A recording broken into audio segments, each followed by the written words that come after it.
find amount payable and compound interest on 10,000 rupees at the rate of 20% at the end of 2 years.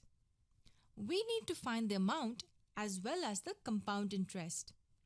In this case, we find the answers for all three cases: annual compounding, half-yearly compounding, and quarterly compounding. But remember, if half-yearly or quarterly is not mentioned, we assume it's annual compounding. Here's the first case, if the amount is compounded annually. The formula is A is equal to P multiplied by 1 plus R by 100, the whole raised to N. A is the amount, P is the initial principal, R is the rate of interest, and N is the number of time periods. The question says we need to find the amount at the end of 2 years. If compounded annually, we have 2 time periods. Hence, N is 2. The principal is 10,000 rupees. The rate is 20%. We get the amount as 10,000 multiplied by 1 plus 20 by 100, the whole square. This ratio equals 0.2. This can hence be written as 10,000 multiplied by 1.2, the whole squared. You would generally be given this value in the question. It will be 10,000 multiplied by 1.44. We get the amount as 14,400 rupees. So the compound interest will be amount minus the initial principal. That is 14,400 minus 10,000. That will be 4,400. Now let's move on to the second case. What if the amount is compounded half yearly? The rate will be equal to 20 by 2, which equals 10%. And the number of time periods will be 2 multiplied by 2, which equals 4.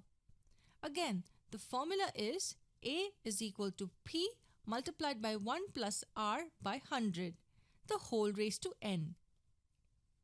Substituting the values of each of the variables, we get the amount as 10,000 multiplied by 1 plus 10 by 100 raised to 4. Here, R became half and the number of time periods doubled.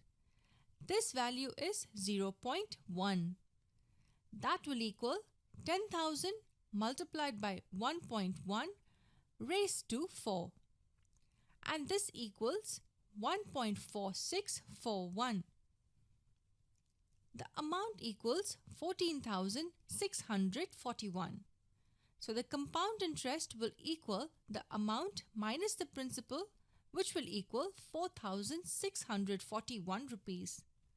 You can see that as the frequency of compounding increased, the compound interest at the end of the period also increased.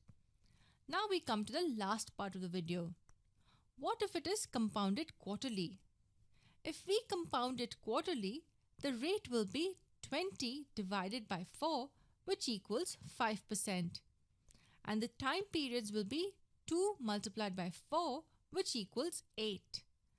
We use the number 4 since there are 4 quarters in a year. The formula still remains the same. Substituting the values in the formula, we get the amount as 10,000 multiplied by 1 plus 5 by 100, the whole raised to 8. That is 10,000 multiplied by 1.05 raised to 8.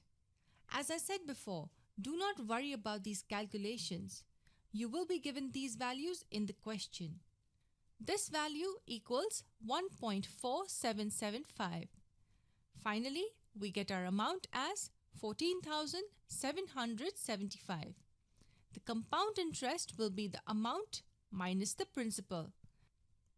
So this minus this equals 4,775. The compound interest is even higher in this case. That proves that increasing the frequency of compounding will result in a higher compound interest.